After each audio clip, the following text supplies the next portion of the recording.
முருகா வெற்றிவேல் முருகா. வேலுண்டு வினையில்லை, மயிலுண்டு பயமில்லை. என் அன்பு தங்கமே, இதற்கு மேலும் உன்னவரை பிரிந்து உன்னால் இருக்க முடியவில்லையா? அந்த வழிகளை அனுபவிக்க முடியவில்லையா? இதை முழுமையாக கேள் தங்கமே. நிச்சயம் உனக்கு நான் நல்லதை நடத்தி கொடுக்கின்றேன். உயிருக்கு உயிராக, உறவுக்கு உறவாக வாழ்ந்தால் அவரோடு தான் வாழ்வேன் என்று அனைவரையும் எதிர்த்து திருமணம் செய்து கொண்டாய். ஆனால் சிறிது நாட்களிலேயே கருத்து வேறுபாடு வந்துவிட்டது.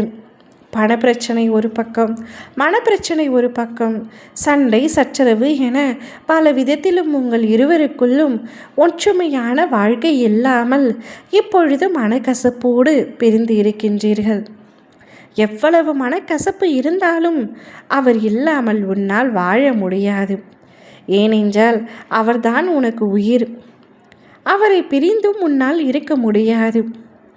உங்களுடைய இந்த சண்டையை சாதகமாக பயன்படுத்தி கொண்ட இரு வீட்டாரும் உன்னை அவரிடமிருந்து பிரித்து அழைத்து வந்து விட்டார்கள். இப்பொழுது அவரை பிரிந்து உன்னால் இருக்க முடியவில்லை. அவருடன் பேசலாம் என்று நீ நினைத்தால் உன் வீட்டார் விடுவதில்லை.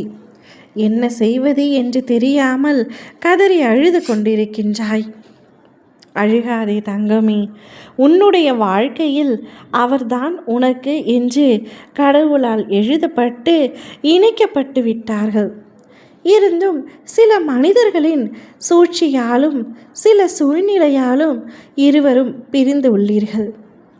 பிரிந்து உள்ளீர்களே தவிர ஒரு நொடி கூட மறந்து இருப்பதில்லை என்று எனக்கு நன்றாக தெரியும். ஏனோ உன்னவரை உன் வீட்டிற்கு பிடிக்கவில்லை. அவரே உன்னை தேடி வந்தால் கூட அவரை நிராகரிக்கும்படியே பேசுகின்றார்கள். அதனால் மனமுடைந்த அவரோ இப்பொழுது உன்னை தேடி வருவதையும் சற்று நிறுத்தி கொண்டார். எவ்வளவோ கெஞ்சி பார்த்து விட்டார். ஆனாலும் சம்மதிக்கவில்லை. அதனால் இப்பொழுது வருகையும் குறைத்து கொண்டு பேசுவதையும் குறைத்து கொண்டார்.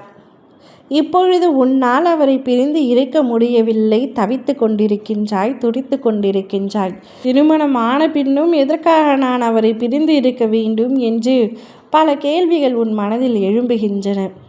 ஒரு சிறு சண்டையினால் இப்பொழுது பிரிந்து இருக்கின்றேன். அவர் மீது எனக்கு இருந்த அத்தனை கோபங்களும் இப்பொழுது சென்றுவிட்டன.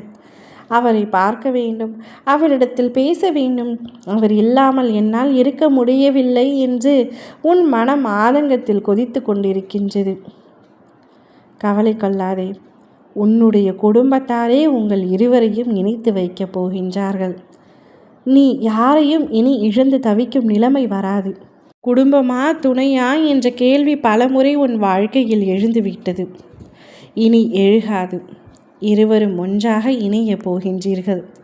இரு வீட்டார் சம்மதத்துடனும் ஒன்றாக இணைந்து நல்லறத்தை தொடங்க போகின்றீர்கள். உங்கள் இல்லறம் நல்லறமாக அமைய போகின்றது. கூடிய விரைவில் அனைத்தும் நல்லதாகவே நடக்கும். உன்னுடைய வாழ்க்கை சுகமாக இருக்க போகின்றது. அதற்கு என் ஆசீர்வாதத்தை நான் முழுமையாக வழங்கிவிட்டேன்.